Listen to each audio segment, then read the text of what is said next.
The morning fog rolled across Sundown Creek Cemetery like smoke from a funeral pyre, thick enough to hide predators and prey alike. Chief Chaska Black Elk crouched beside the weathered cross marking Mary Harper's grave, his weathered hand resting on the shoulder of 12-year-old Elsie Harper as she traced her mother's name carved into the rough wood. She sang Lakota lullabies when the nightmares came. Elsie whispered, her voice barely audible above the wind that rattled through the cottonwoods. Her bare feet were caked with cemetery mud, her patched dress hanging loose on her thin frame. Chaska's dark eyes remained fixed on the tree line beyond the graveyard. Something was wrong. The birds had gone silent, and his horse, a war-trained Mustang that feared nothing on 4 legs, kept shifting nervously at the cemetery gate. 40 years of warfare had taught him to trust such instincts. "Little one," he said quietly, his voice carrying the authority of a war chief. "We must leave. Now." But it was already too late. The distinctive metallic click of rifle hammers being pulled back echoed from 3 different directions, and shadows moved purposefully through the morning mist. They were surrounded. Elsie's hand flew to the blood-stained locket at her throat, the same locket that had been torn from her dying mother's grasp 3 days ago, its silver surface still bearing the crimson evidence of murder. She told no one about finding it clutched in her mother's cold fingers, about the terrible memories that came flooding back whenever she touched the broken chain. "Don't move, Savage," came a cold voice from the fog. Joe Slade stepped into view, his pale eyes fixed on Chaska with the intensity of a snake preparing to strike. Behind him, 3 hard-faced men emerged from concealment, their rifles trained with professional precision. "And you, girl, step away from the Indian, nice and slow." Chaska's hand moved instinctively toward his knife, but stopped when he saw the trap's full scope. These weren't townspeople driven by fear and prejudice. These were killers, and they'd been planning this ambush. "What do you want, Slade?" Chaska asked, his voice steady despite the odds. Slade's thin lips curved in a smile that held no warmth. "Justice, Chief. The kind that comes at the end of a rope." His pale eyes shifted to Elsie, and something hungry flickered in their depths. "The girl comes with us. She's got something that belongs to me." Elsie's fingers tightened on the locket, and suddenly the fragmented memories crystallized into terrible clarity. This man, this monster, had been in her mother's cabin the night Mary Harper died. He'd torn the locket from her throat as she gasped her last breath, searching for something he thought she'd hidden inside. The first gunshot shattered the morning silence, but it didn't come from Slade's men. From somewhere in the mist came the war cry of young Lakota warriors, and suddenly the cemetery became a battlefield. 2 weeks earlier, Sundown Creek had been just another frontier settlement clinging to existence between the Badlands and the Territorial Road. Now it seethed with fear and rage, transformed by 7 fresh graves, and the hunger for vengeance that fed on grief like carrion birds on battlefield corpses. The Copper Dollar Saloon widow. McCready's establishment had become the unofficial headquarters for the town's fury. The gray-haired proprietress stood behind her bar, like a preacher at a pulpit, her sharp voice cutting through the tobacco smoke and whiskey fumes. 7 good Christian souls butchered like cattle at Miller's Ridge. She declared, her weathered hands gripping the bar's edge until her knuckles went white. Women and children among them. And what does our so-called sheriff do? Sends telegrams and tells us to pray. Sheriff Tom Greaves hunched over his corner table, staring into his 4th whiskey of the morning. At 52, he'd worn a badge for 20 years and seen enough frontier justice to know the difference between law and lynching. But the weight of those 7 coffins, the sound of widows weeping, the pressure from men like Joe Slade, it was grinding him down like stone against steel. Slade himself leaned against the bar with casual confidence, his pale eyes scanning the crowd of angry men like a predator counting prey. He'd arrived in Sundown Creek 3 weeks ago with his 3 companions, claiming to be cattle buyers from Kansas. but no one had seen them examine a single head of stock, and their hard faces bore the weathered stamps of professional gunfighters. "Now, boys," Slade said, his voice carrying just enough authority to command attention. "I understand the sheriff's caution. Man's got to follow procedure, I respect that. But sometimes procedure ain't enough to protect innocent folks." Murmurs of agreement rippled through the crowd. Slade had been buying rounds all morning, and whiskey had a way of turning fear into courage, grief into rage. "What you proposing, mister?" asked Pete Hawkins, the town's blacksmith, a position left vacant since Thomas Harper's death the previous winter. Slade's smile was cold as winter's steel. "I'm proposing we form a citizens' committee. Ride out to that Lakota camp, have ourselves a little conversation. Maybe find some evidence, maybe get some answers. Maybe ensure this kind of massacre don't happen again." Widow McCready nodded approvingly. She'd buried her own husband 5 years back, died of drink and debt, though she preferred to tell folks he'd been killed in an Indian raid. Grief had a way of rewriting history, and hatred was easier to carry than shame. "The Lord helps those who help themselves," she declared. "Sitting around waiting for the territorial marshal ain't brought back the dead yet." Outside the saloon's grimy windows, Elsie Harper pressed her face to the glass, watching the angry faces inside. Orphaned at 12, she survived on scraps and charity, sleeping in McCready's stable, when the widow felt generous in the cemetery, when she didn't. The townspeople saw her as just another mouth to feed in hard times, but Elsie remembered things they'd forgotten. She remembered the peaceful summers of her childhood, when Chief Chaska would bring his people to trade horses and hides. She remembered her mother speaking Lakota, a language learned during Mary Harper's own childhood on the northern plains. She remembered the symbols her mother had taught her, sacred marks that spoke of protection, peace, and the bonds between all living things. The locket at her throat held one such symbol etched into the silver by her mother's own hand years ago. But the chain was broken now, torn loose during those terrible moments when she'd found her mother's body. The memory came in fragments, shouting the crash of overturned furniture, her mother's hand reaching out desperately before going still. She'd hidden in the root cellar as her mother had commanded, emerging only when the voices and hoofbeats had faded into silence. What she'd seen in that cabin would haunt her forever, but who would believe the word of a half-starved orphan? Inside the saloon, Slade was buying another round. "To the memory of the fallen," he said, raising his glass.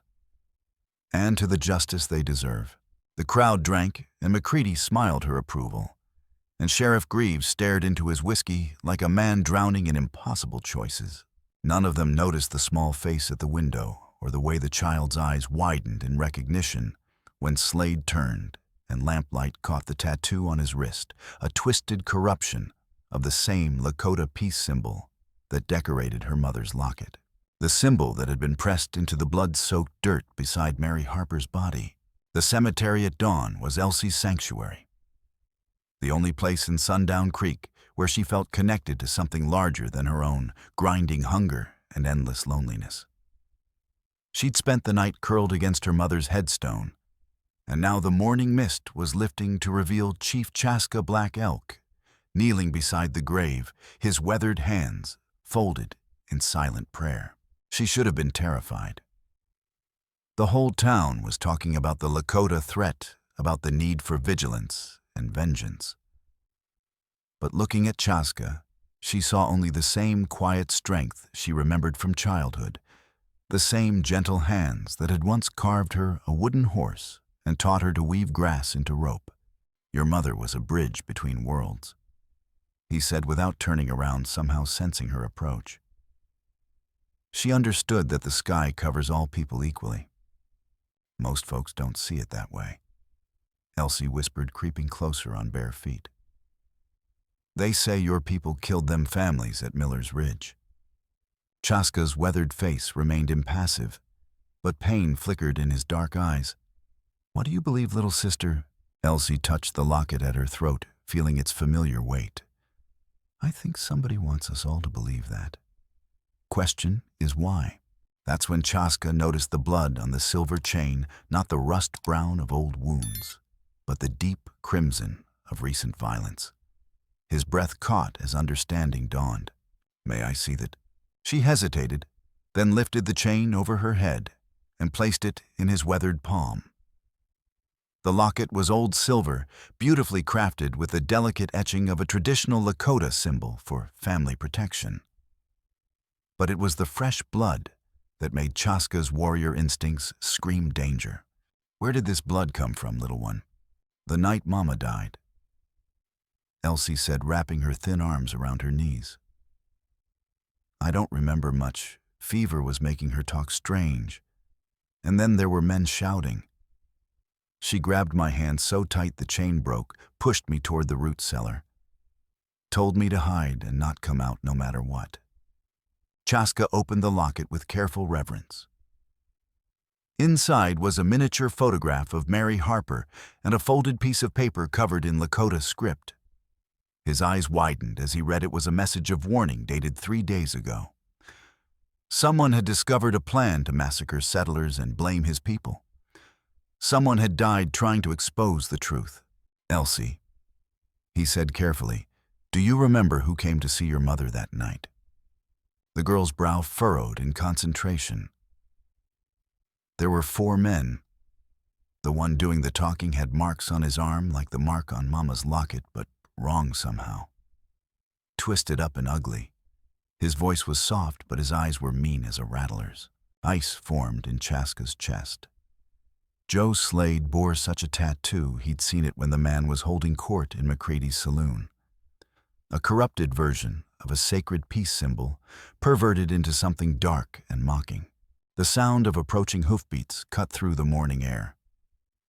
Chaska rose smoothly, every instinct screaming danger. If Slade knew that Mary Harper had tried to expose his conspiracy, if he realized that Elsie might remember more than she knew. "We need to leave, now." But as they turned toward the cemetery gate, 6 riders materialized from the mist, led by Joe Slade himself. His pale eyes fixed on Elsie with the intensity of a wolf spotting wounded prey. "Well, looky here," Slade called out, dismounting with theatrical casualness.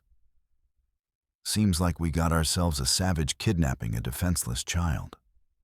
Behind him, his men spread out in practiced formation.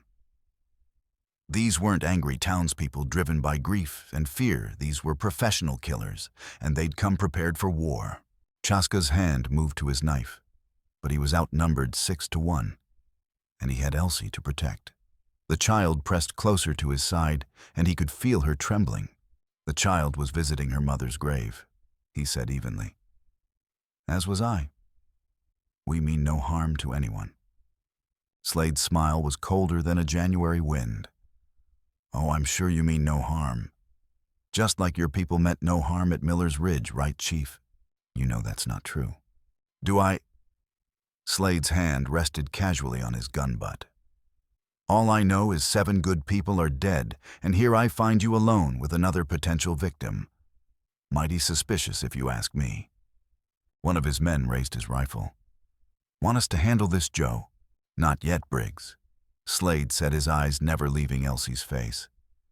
"The girl's got something that belongs to me, and I aim to get it back." Elsie's fingers tightened protectively on the locket. "This was my mama's.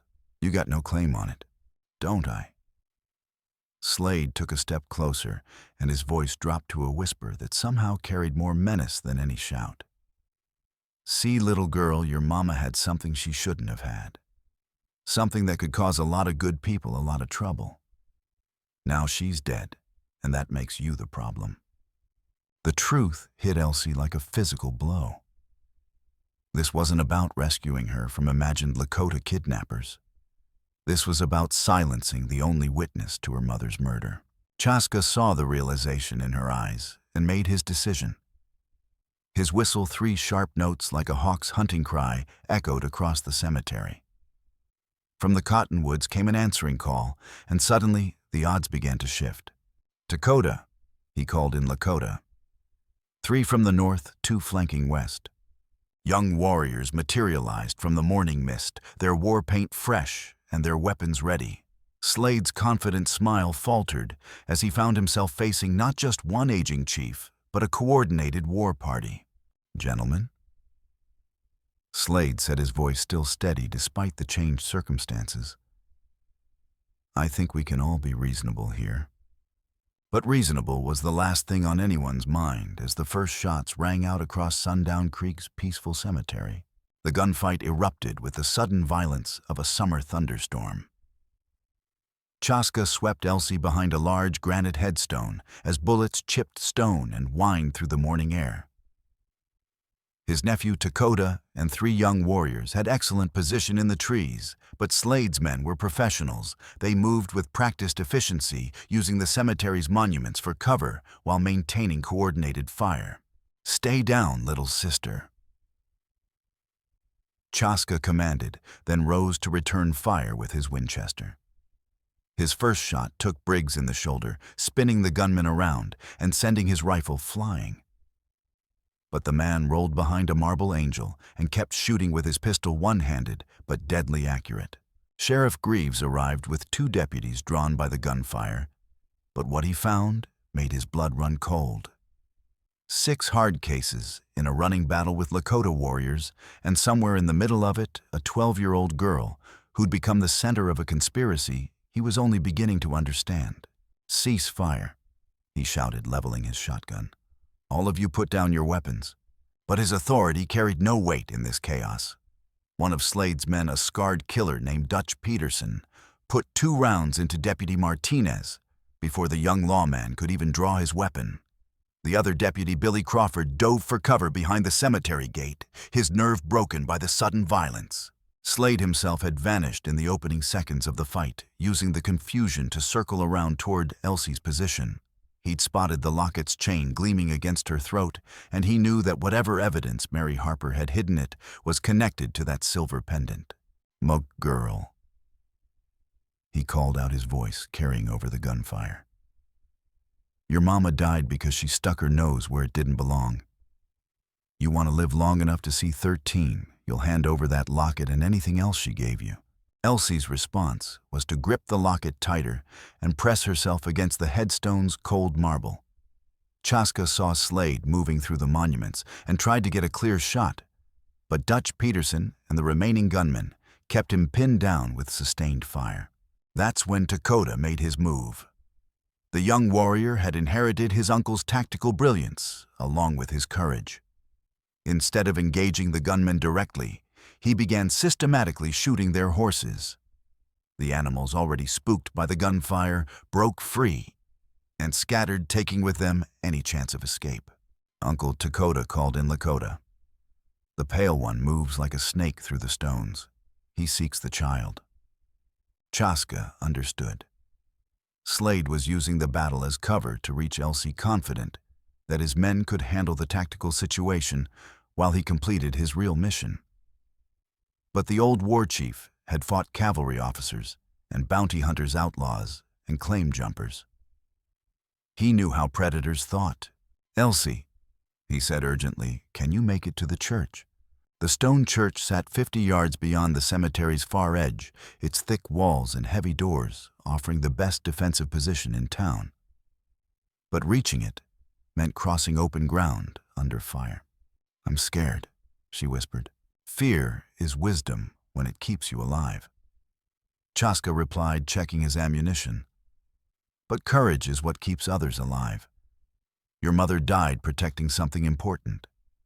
Now it's your turn to protect it." The girl's green eyes blazed with sudden determination. Mary Harper's daughter, indeed.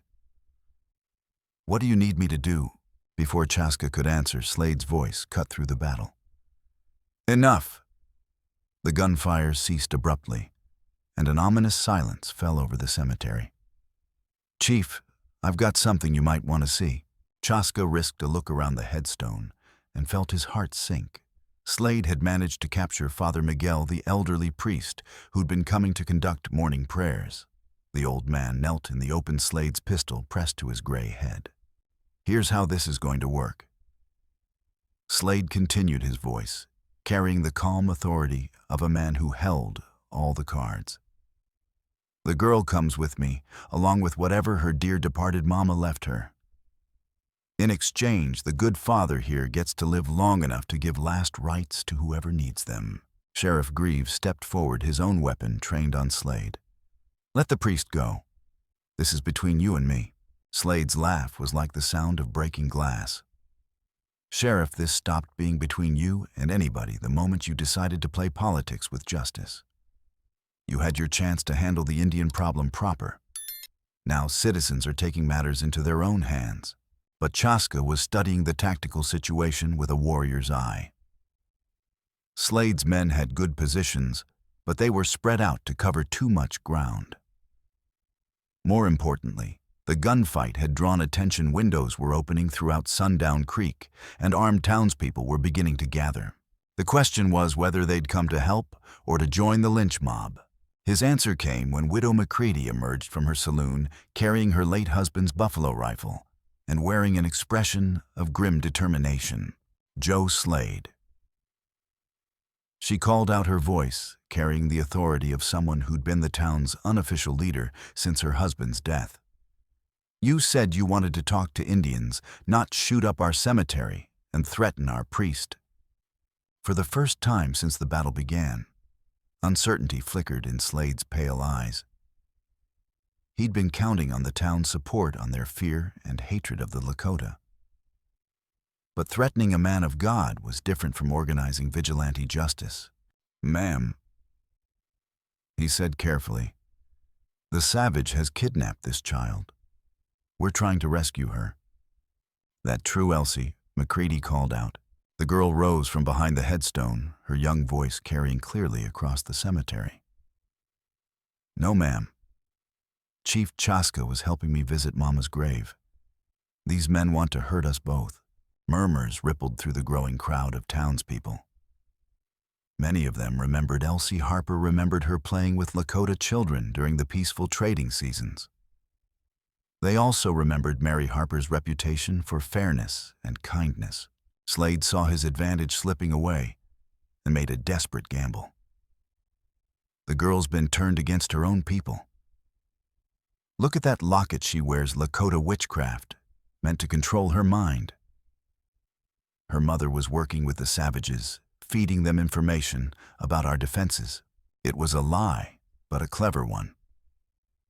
It played on the town's deepest fears while explaining away any contradictory evidence. Several townspeople shifted nervously hands, moving toward weapons, but Elsie Harper had spent 2 weeks listening to lies and whispers, watching her mother's memory being twisted by fear and hatred. Now standing in the shadow of Mary Harper's grave, she found her voice. That's not true. She said, her words ringing with absolute conviction. My mama worked for the Territorial Marshal's office. She was trying to stop the real killers, the ones who murdered them families at Miller's Ridge and tried to blame the Lakota for it. The cemetery fell silent, except for the wind through the cottonwoods. Even Slade's men looked uncertain now, glancing between their leader and the girl who just accused them of mass murder. Slade's mask finally slipped, revealing the cold killer beneath. Shut your mouth, girl, before you say something you'll regret. But Elsie was already reaching into her dress, pulling out the folded paper she'd taken from her mother's locket. I got proof, she declared. Written proof of what you really done. That's when Joe Slade made the decision that would define the final act of this bloody drama. His pistol swung away from Father Miguel's head and toward the 12-year-old girl who'd just signed her own death warrant. The shot that followed echoed across Sundown Creek like thunder. Sheriff Greaves's shotgun boomed an instant before Slade could fire, buckshot ripping into the killer's gun arm and sending his pistol spinning away into the dust. But the damage was done. The fragile standoff had shattered, and the cemetery exploded back into violence. Slade's remaining men opened fire with desperate fury, knowing their conspiracy was unraveling. Dutch Peterson's rifle barked twice, forcing Chaska to drag Elsie deeper behind the headstone. Chips of marble stung their faces as bullets found their mark. But the battle had shifted. Widow McCready's buffalo gun spoke with authority, its heavy slug punching through the monument Peterson was using for cover and dropping him with a grunt of pain.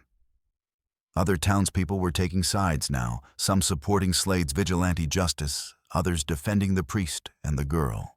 The church, Chaska shouted to Dakota in Lakota. "Drive them toward the church." His nephew understood immediately. The young warriors began a coordinated advance using traditional tactics to herd their enemies away from the civilian population. But Slade, despite his wounded arm, was already moving with the desperate cunning of a cornered wolf.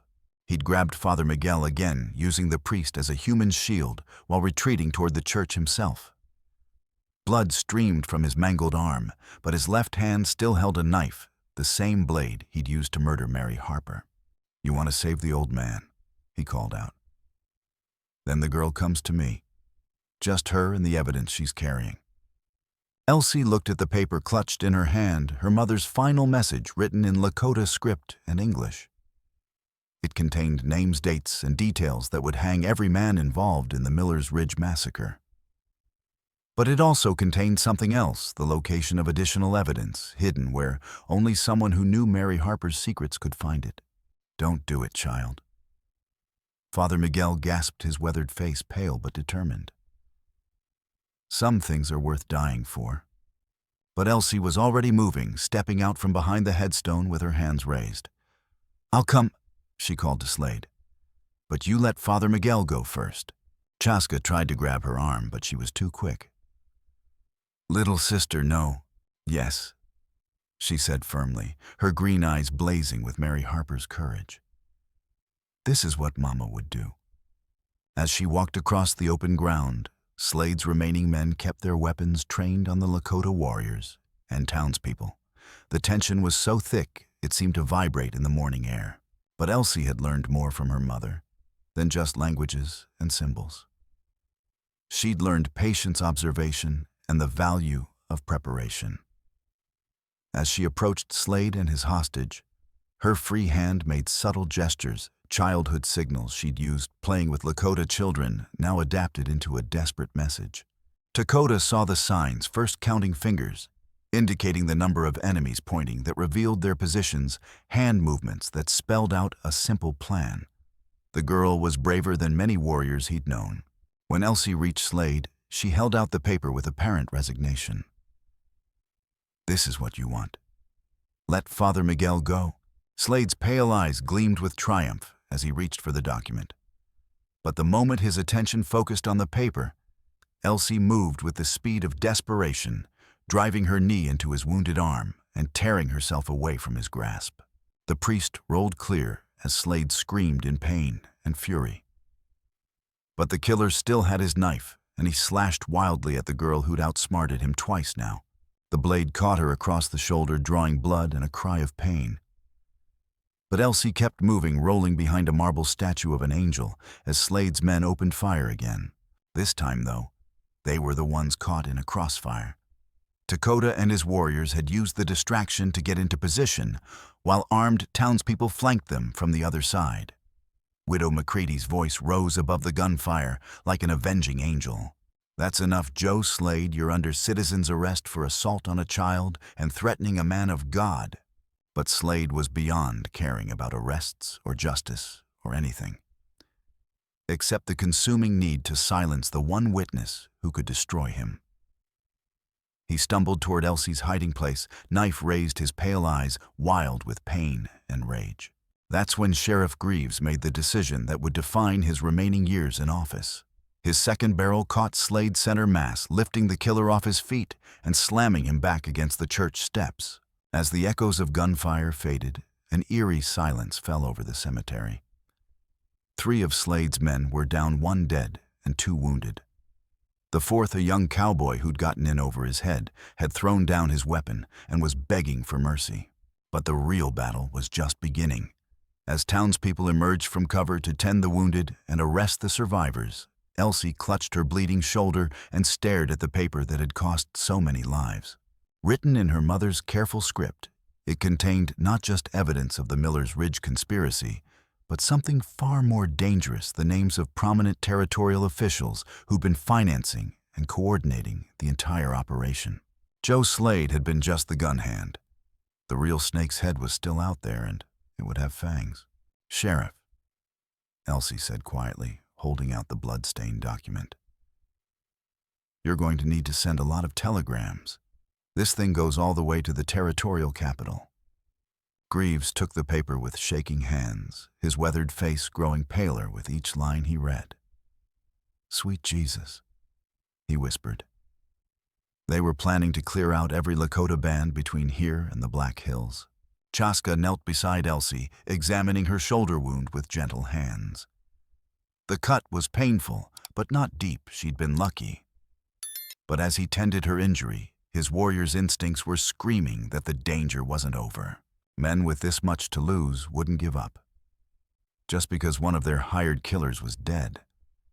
They'd send more men, better men, and they'd make sure there were no witnesses left to testify. The war for Sundown Creek had only just begun. Dr. Sarah Chen had arrived on the morning stage from the territorial capital, summoned by Sheriff Greaves's urgent telegram about federal law violations and mass murder. She expected to find a frontier town in chaos. What she found was a conspiracy that reached into the highest levels of territorial government. As she stitched Elsie's shoulder wound in the back room of McCrady's saloon, the 12-year-old girl calmly recited details that made the doctor's blood run cold. Names, dates, locations, all delivered in the matter-of-fact tone of a child who'd seen too much death. The man with the scar called him Colonel. Elsie was saying, her green eyes fixed on the ceiling as she remembered. Said the colonel wanted it done quiet-like, make it look like Indian trouble, so the army would have excuse to move in. Sheriff Greaves looked up from the telegram he was composing. Colonel who child never said his full name, but he had papers with him, official-looking ones with a fancy seal. And when he paid them, the money came in army script bags. Dr. Chen's hands stilled on the bandage. She'd seen such bags before during her time as a contract physician at territorial military posts. They were used for payroll and special operations funding, the kind of money that didn't appear in official records. "There's something else," Elsie continued, her voice growing stronger despite the pain. Mama kept a second set of papers, hidden where she thought nobody would look. Chaska leaned forward from his position by the window where he'd been watching for signs of pursuit. "Where, little sister?" "The old Harper mine shaft up in Copper Canyon. Daddy showed me the entrance when I was small, said it connected to the main tunnel system. Mama used to go there when she needed to think. The mine had been abandoned for 3 years, ever since a cave-in killed 2 workers and the silver vein played out. Most people had forgotten it existed, which would have made it perfect for hiding sensitive documents. "We need to get those papers," Greaves said, but Chaska was already shaking his head. "It's a trap," the war chief said simply.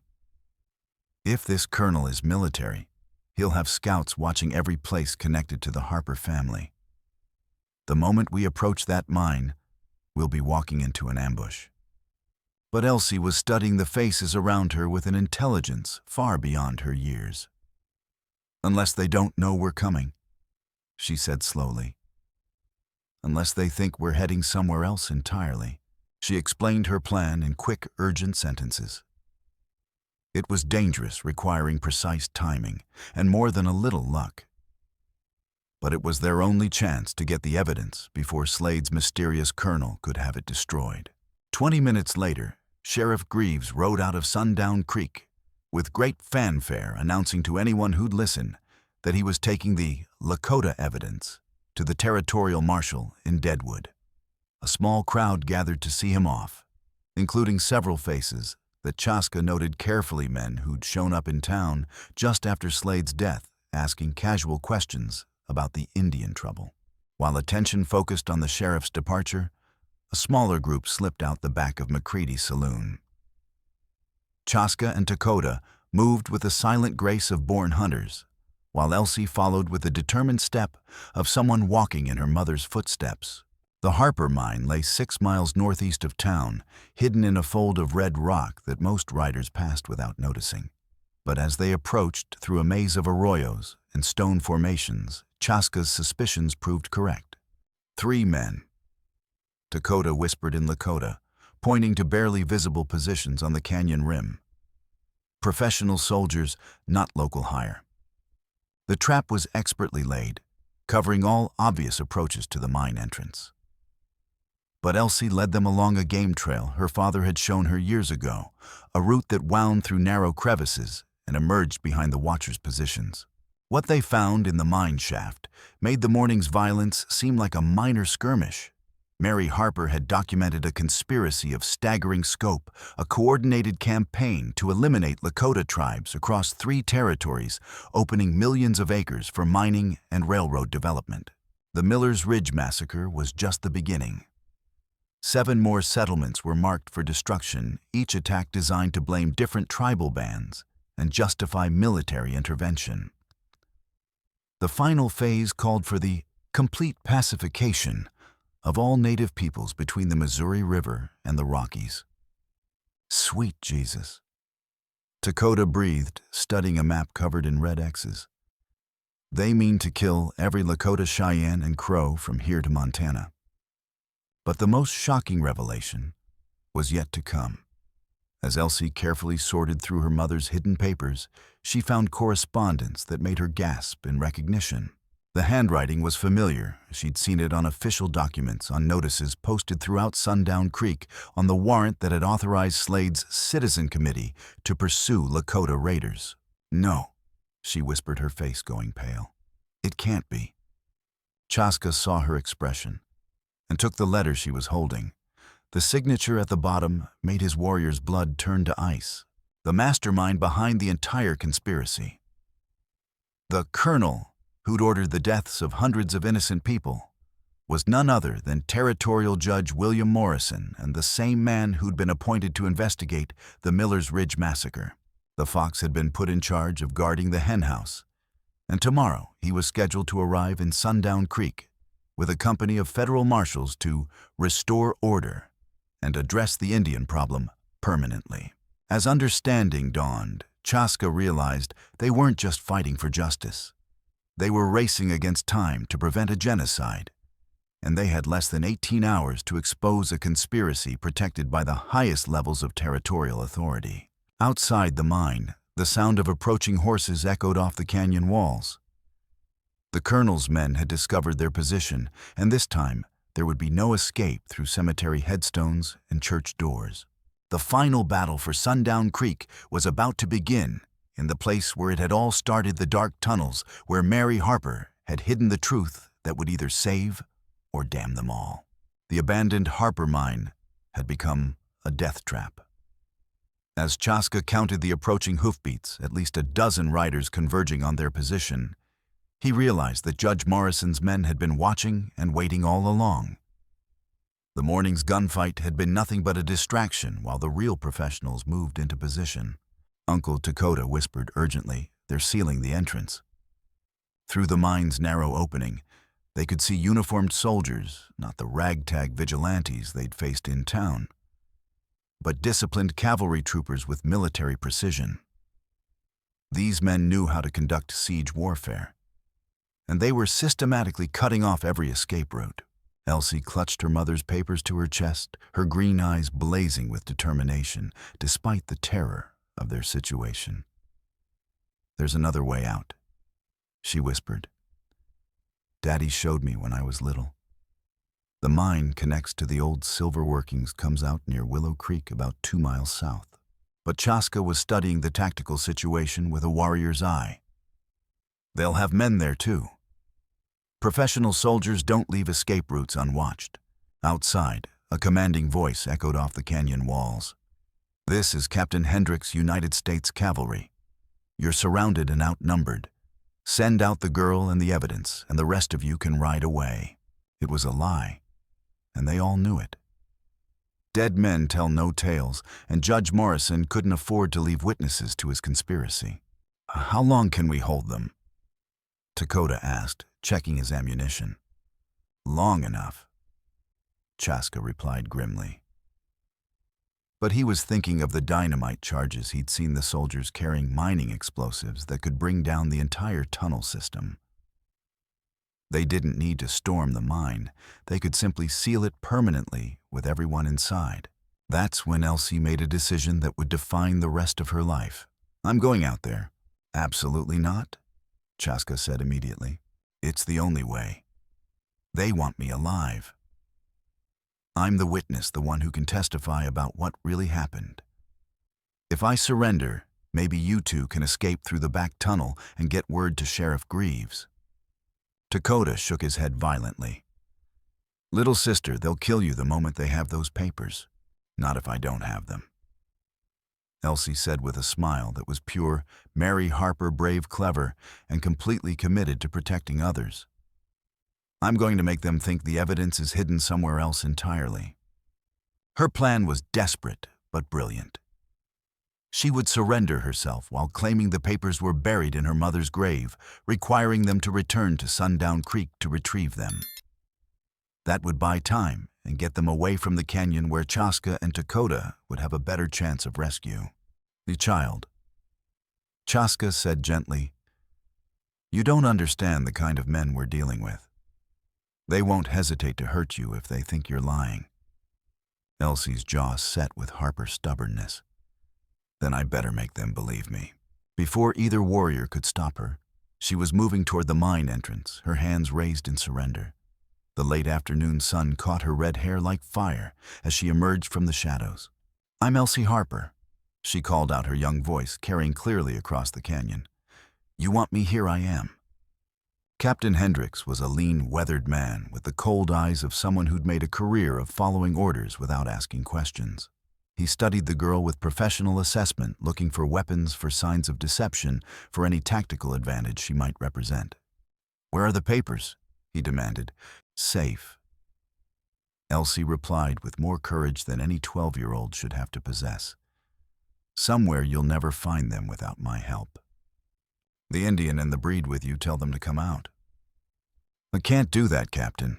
They're my insurance policy. Long as they're free, you need me alive. Hendricks's expression hardened. He'd expected a frightened child, easy to intimidate and manipulate. Instead, he was facing a young woman who understood leverage and wasn't afraid to use it. You're making this harder than it needs to be, girl. My mama always said the right thing is usually the hard thing, Elsie replied. She died proving that. The standoff stretched taut as a bowstring. Inside the mine, Chaska and Lakota could hear every word, and both warriors were fighting the urge to charge out with guns blazing.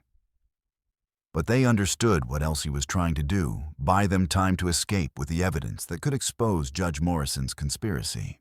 That's when the sound of approaching horses echoed from the canyon mouth, not cavalry this time, but a civilian wagon moving fast and hard. Captain Hendricks turned with military precision, his hand moving to his sidearm.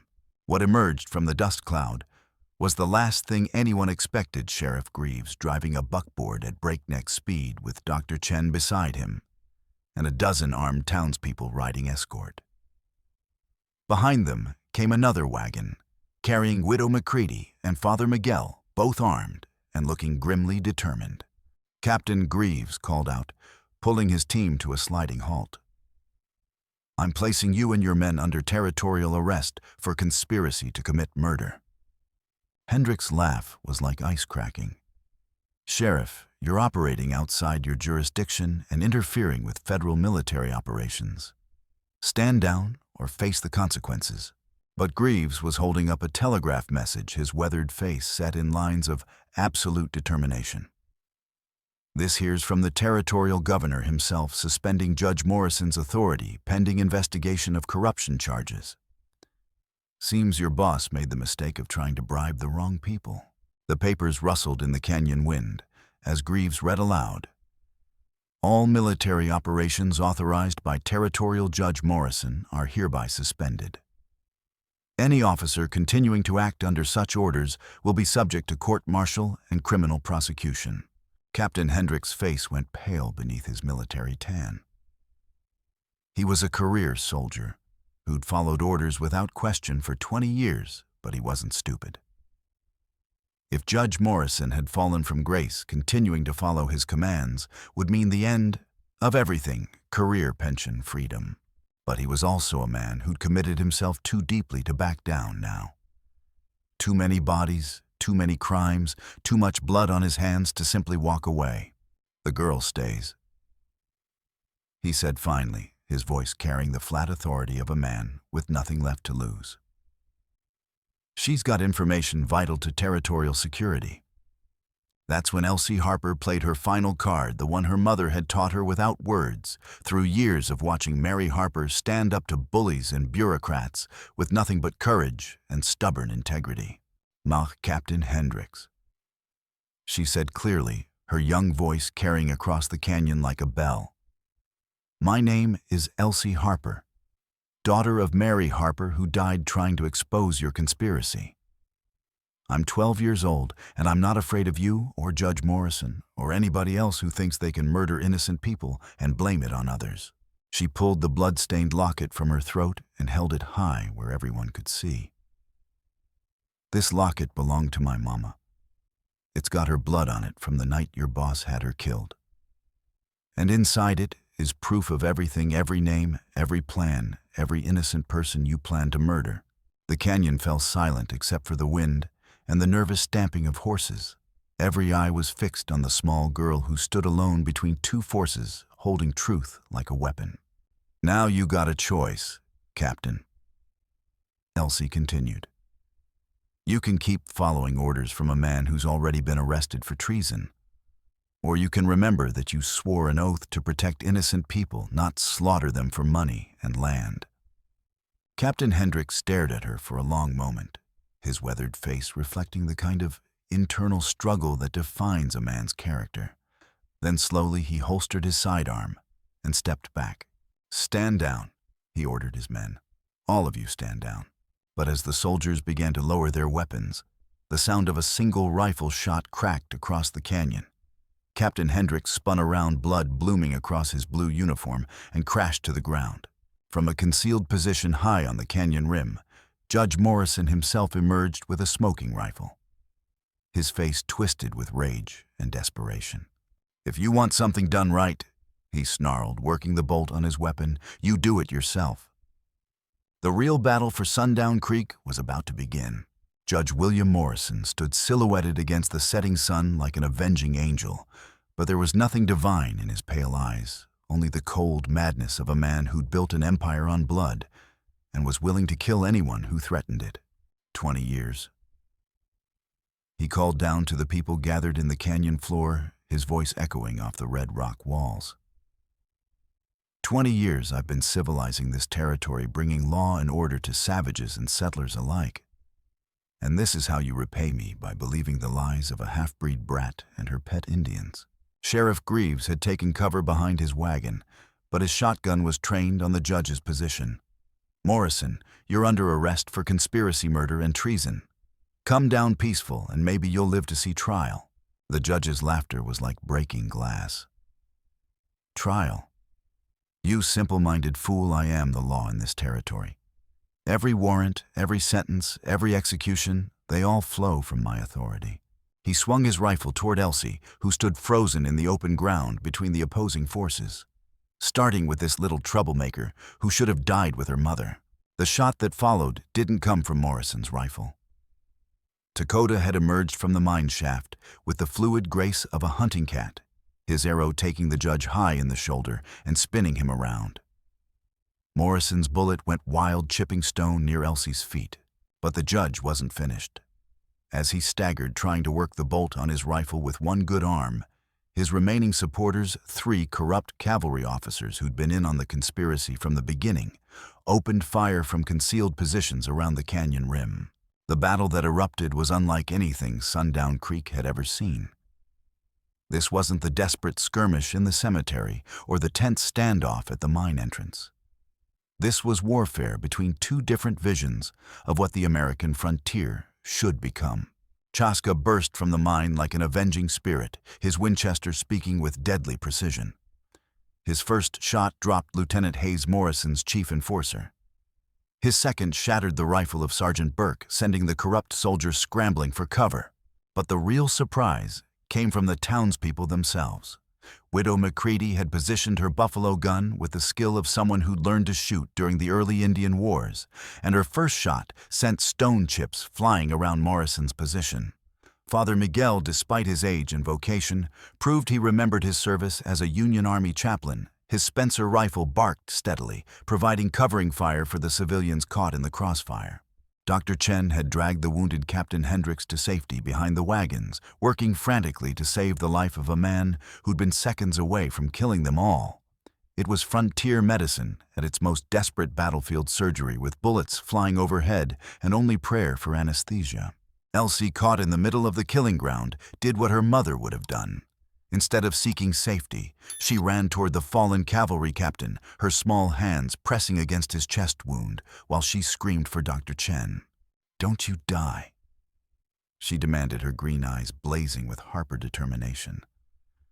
"Don't you dare die before you tell everyone the truth about what Morrison made you do." Morrison saw her kneeling beside Hendricks and realized his carefully constructed conspiracy was unraveling. The captain knew too much had seen too many orders could expose every detail of the planned genocide. With desperate fury, he raised his rifle for a shot that would silence both witnesses forever. That's when Sheriff Greaves made the decision that would define his legacy. Abandoning cover, he charged across the open ground toward Elsie's position, his body shielding the girl as Morrison's bullet took him high in the chest. The impact spun Greaves around, but his own shotgun roared even as he fell. The buckshot caught Morrison's center mass, lifting the corrupt judge off his feet and sending him tumbling down the canyon wall in a shower of loose rock and blood. As the echoes of gunfire faded, an eerie silence fell over the battlefield. Morrison lay twisted among the stones at the canyon's base, his pale eyes staring sightlessly at the darkening sky. His co-conspirators were dead wounded or surrendering, their carefully planned campaign of terror brought to an end by a 12-year-old girl and the unlikely alliance she'd forged. But the victory had come at a terrible cost. Sheriff Greaves lay bleeding in Elsie's arms, his breathing shallow and labored. Dr. Chen worked frantically to stabilize both him and Captain Hendricks, her medical supplies stretched to the breaking point. "Did we get them all?" Greaves whispered, his weathered face pale with blood loss. Elsie clutched her mother's papers to her chest, tears streaming down her dirt-stained cheeks. "We got them, Sheriff. All of them. Mama can rest easy now." But even as she spoke, she knew the real work was just beginning. Morrison's conspiracy had tentacles reaching throughout the territorial government, and exposing the full scope of the planned genocide would require testimony evidence, and the kind of courage that had already cost too many lives. The war for Sundown Creek was over, but the battle for justice had only just begun. 3 days after the battle at Harper Mine's Sundown Creek had been transformed into something unprecedented in the frontier territories.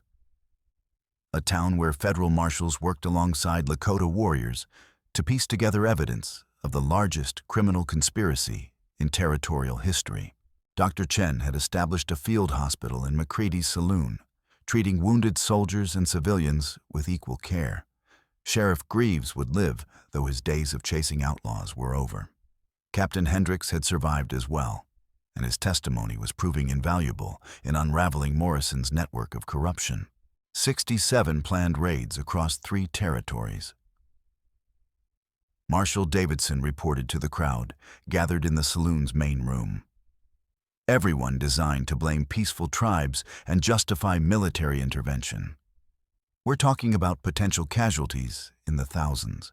Elsie sat at a corner table carefully organizing her mother's papers, while Chaska kept protective watch nearby.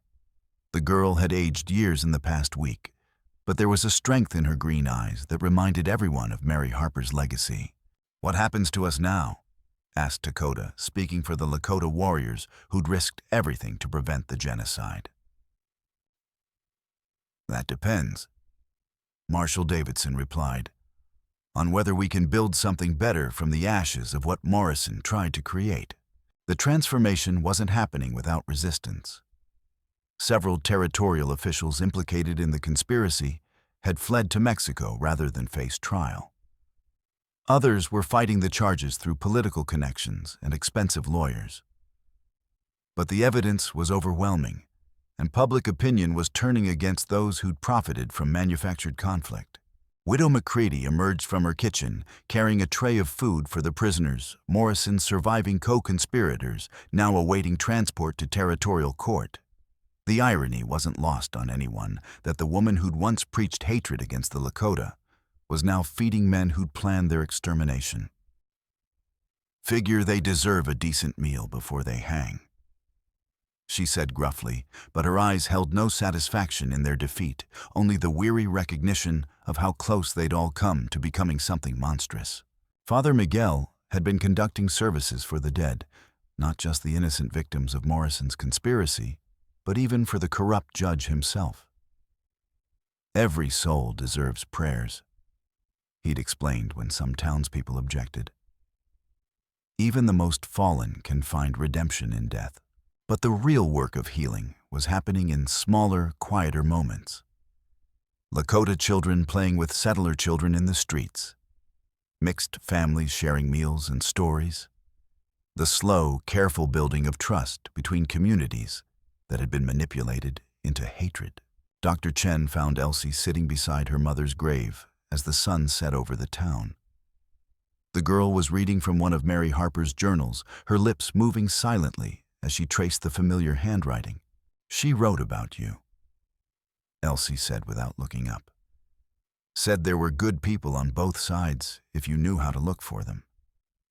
Your mother was a wise woman," the doctor replied, settling onto the grass beside the grave. "She saw what this territory could become if people worked together instead of fighting each other." "Will it work?" Elsie asked. "This thing we're trying to build." Dr. Chen considered the question carefully. "I don't know. Change is hard, and there are people who profit from keeping things the way they are. But I've seen what you and Chief Chaska accomplished together. If two people from such different worlds can find common ground, maybe there's hope for all of us." As darkness fell over Sundown Creek, the town settled into an uneasy but hopeful peace. Federal marshals maintained order while territorial investigators continued their work. Lakota families camped alongside the creek, their presence no longer a source of fear but of tentative cooperation. But the real test would come when the immediate crisis faded, when the marshals departed and the town was left to govern itself. Would the bonds forged in battle prove strong enough to survive the challenges of everyday life? The answer would be written in the months and years to come, in the choices made by people like Elsie Harper, the orphaned girl who'd become a bridge between worlds that had been at war for generations. 1 year later, Sundown Creek had become something that mapmakers and government officials struggled to classify. It wasn't quite a white settlement, wasn't quite a Lakota village, but something entirely new, a frontier community built on partnership rather than conquest.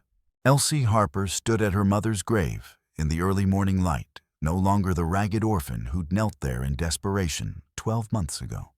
She wore a dress that combined frontier practicality with Lakota beadwork, her red hair braided in traditional style, but decorated with ribbons from town. She was 15 now, grown tall and strong, with eyes that held wisdom far beyond her years. Beside her, Chief Chaska Black Elk placed fresh wildflowers on Mary Harper's headstone. His recovery from the battle wounds had been complete, but the experience had changed him from purely a warrior chief into something rarer. A leader who understood that true strength sometimes lay in laying down weapons rather than taking them up. "She would be proud," he said quietly, nodding toward the town where Lakota and white children played together in the streets, where mixed families shared the morning chores, where understanding had slowly replaced fear. "She would be amazed," Elsie corrected with a smile.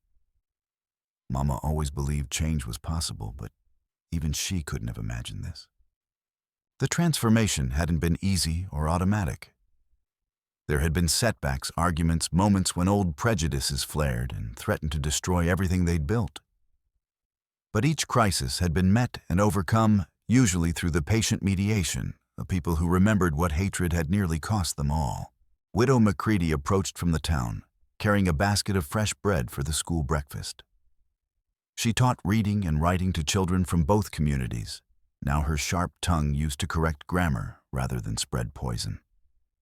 The change in her had been perhaps the most remarkable of all. From a bitter woman consumed by imagined grievances to someone who found purpose in nurturing the next generation. Elsie. She called. When you're finished here, that territorial surveyor wants to see those maps you drew of the old mine system. Government's talking about turning the whole canyon into some kind of memorial park. It was typical of how things worked now.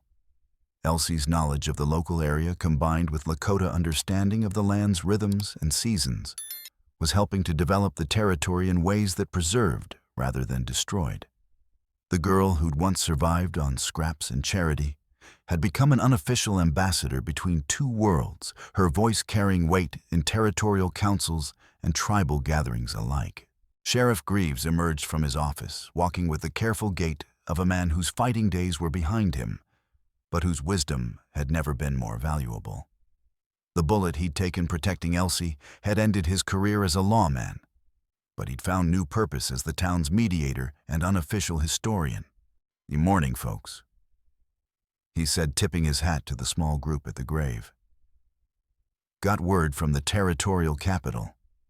The Morrison trials are finally wrapping up.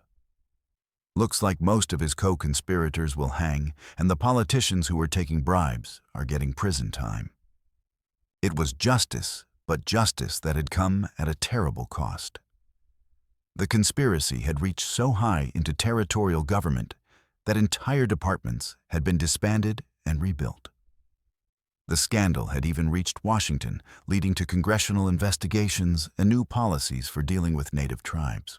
Dr. Chen joined them, having finished her morning rounds at the clinic she'd established in partnership with traditional Lakota healers. The combination of frontier medicine and tribal knowledge had proven remarkably effective, earning recognition from medical colleges back east. "Any word on the memorial?" she asked, referring to the monument being planned for the site of Mary Harper's final stand. "Commission approved it yesterday," Greaves replied. "Bronze statue of a woman and child standing together. Inscription will read, 'Mary and Elsie Harper, they chose truth over safety.'" Elsie felt tears prickle her eyes, but they were tears of gratitude rather than grief. Her mother's sacrifice had meaning now, had grown into something larger than either of them could have imagined. But the real surprise came as they prepared to leave the cemetery. A rider approached from the territorial road, not with the urgent haste of emergency, but with the measured pace of someone carrying good news. He wore the uniform of a federal marshal, but his face was young and eager rather than grim with duty. When he dismounted, his respectful bow to Chaska and careful attention to Lakota protocol marked him as something new in federal law enforcement. "Chief Black Elk Miss Harper." When they nodded, he smiled broadly. "I'm Marshal James Littlefoot, half Cherokee, half Irish, and proud to be the first mixed-blood federal officer assigned to this district. I bring greetings from President Grant himself." He handed Elsie an official-looking document with an impressive seal. As she read, her eyes widened with amazement. "The President is establishing a new Indian agency," she said slowly, "based on the Sundown Creek model. They want to know if we'd be willing to help set up similar communities in other territories. 6 locations to start with," Marshal Littlefoot continued.